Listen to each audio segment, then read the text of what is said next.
Hello दोस्तों, ये रिश्ता क्या कहलाता है स्टार प्लस के मोस्ट पॉपुलर शो में आपको दिखाया जाएगा। जो दूल्हा दुल्हन होते हैं वो दोनों बैठे रहते हैं कि तभी वहाँ पर एक रस्म होती है। वो कहते हैं कि हमारे यहाँ पर एक रस्म होती है कि हम दोनों दूल्हा को दुल्हन को दोनों को कलावा बांधेंगे और फिर एक को आप लेके जाना, एक को हम लेके जाएंगे। फिर उनकी नज़र उतारी जाएगी। नायरा नक्श को जो होते हैं वो दूल्हे वाले ले जाते हैं और तारा को अक्षरा जो होती है वो लेके आ जाती है, उसके फैमिली वाले लेके आ जाते हैं। उधर जूते चुराई की रस्म के लिए सब लोग ताल लगा रहे होते हैं कि आखिर जूते किसके हाथ लगेंगे, लड़की वालों के हाथ लगेंगे या लड़के वालों की।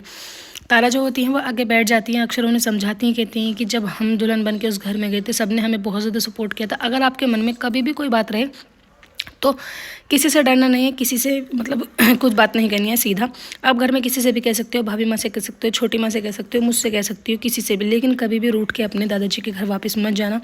अक्षरा जो होती है वो उन्हें एक माँ बन के समझाती हैं। तारा जो होती है वो कहती है कि नहीं, ऐसा कुछ भी नहीं होगा, मैं सिर्फ आपके पास ही आऊँगी क्योंकि मुझे इतनी अच्छी फैमिली मिली है, फिर मुझे किसी और चीज़ की तो कोई ज़रूरत ही नहीं है। उधर दादाजी जो होते हैं वो तारा के बारे में समझा रहे होते हैं। कहते हैं कि मेरी बेटी जो है बहुत नाजुक से पली है, इसलिए इसे बहुत जल्दी गुस्सा आ जाता है। कभी इसे गुस्से में ऐसा कुछ मत बोलना कि ये मेरे घर आने के लिए मजबूर हो जाए, और ना ही कभी इसको डांटना झपड़ना। तभी नक्श होते हैं वो कहते हैं कि कोई बात नहीं, जब ये गुस्सा हो जाया करेगी ना मैं इसको घुमाने के लिए ले जाया करूँगा और बाहर आइसक्रीम खिला के लाया करूँगा।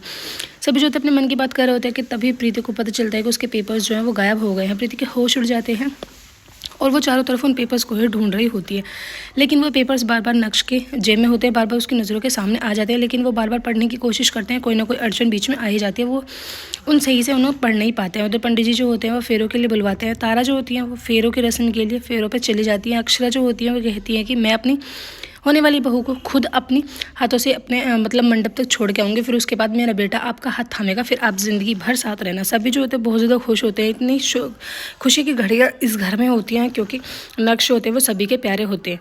जैसे ही तारा वहाँ फेरों पर जाके बैठ जाती है कि सभी उसकी मजाक बनाने लगते हैं। कहते हैं कि वाह, लड़की पहले आगे, लड़का अभी तक नहीं आया। फिर जब ये नक्श होते हैं वो आ जाते हैं, उसके बाद दादाजी जो होते हैं वो कहते हैं कि सदा खुश रहो, हमेशा तुम्हारी जोड़ी बनी रहे। तभी तारा के जो भाई होते हैं वो हंस के कहने लगते हैं कि अरे नक्श लाला कहाँ चले गए, कहीं डर के भाग तो नहीं गए। तभी उनके दादाजी जो होते हैं वो कहते हैं कि तेरे मुंह में कीड़े पड़े, इतनी गंदी बात बोल रहा है तू। उधर भाभी माँ जो होती हैं वो कहने लगती है कि मुझे तो बिल्कुल भी उम्मीद नहीं थी कि मैं लल्ला की शादी देख लूँगी। फाइनली मैंने अब लल्ला की शादी जो है वो देख ली है, भगवान के वहाँ से कोई बुलावा नहीं आया। ऐसी उनकी परनानी जो होती है वो कहती है। नायरा जो होती है वो जूते चुराने के पीछे भाग रही होती है कि जैसे ही तारा के भाई जो होते हैं वो प्रीति से कहते हैं कि जूतों का ध्यान रखना। जो प्रीति होती है वो कहती है कि मुझे किसी के बारे में कोई बात नहीं सुननी है, मैं वैसे भी बहुत ज़्यादा परेशान हूँ, मेरे समय बहुत ज़्यादा दर्द हो रहा है। उधर पंडित जी जो होते हैं वो पूजा करवा रहे होते हैं। अक्षर तारा और नक्श होते हैं बहुत ज़्यादा खुश होते हैं। विधि होती है कन्यादान की, जो दादाजी होते हैं वो कन्यादान कर देते हैं, लेकिन पता नहीं एक विधि और होती है जिसमें एक नारियल और कुछ पैसे जो होते हैं वो पूजा के अर्पण किए जाते हैं। नक्श होते हैं वहाँ से उठ के पूजा को अर्पण करने के लिए चले जाते हैं। एक नारियल लेते हैं और फिर उसमें कुछ पैसे लेते हैं। तभी उनके पापा जी जो होते हैं यानी नैतिक वो कहते हैं कि बेटा तुम्हारे पास खुले हुए पैसे हैं या फिर मैदू वो कहते हैं कि नहीं मेरे पास पैसे हैं। जैसे ही वो अपने पर्स में हाथ डालते हैं कि वहाँ पर फिर से उन्हें वो पेपर्स दिख जाते हैं। सभी जो होते हैं अपनी अपनी बातों में लग जाते हैं। नक्श होते हैं उन पेपर्स को पढ़ लेते हैं। फाइनली उन्हें थोड़ा सा टाइम मिल जाता है। जैसे ही वो उस पेपर्स को पढ़ते हैं कि उनके होश उड़ जाते हैं।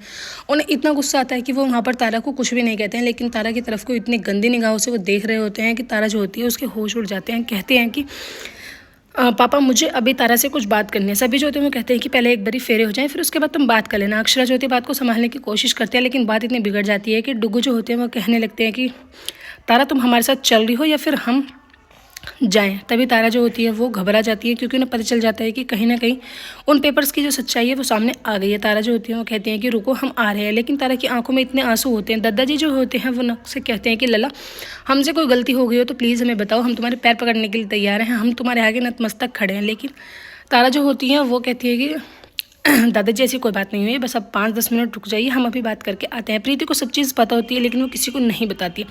एपिसोड की एंडिंग तो ऐसी होगी फ्रेंड्स, आने वाले एपिसोड्स में आपको दिखाया जाएगा। नक्श होते हैं उस धागे को तोड़ देते हैं जो पूरे परिवार वालों ने बहुत रीति रिवाज से रस्म से बांधा था, उस धागे को तोड़ देते हैं और अपना तारा का रिश्ता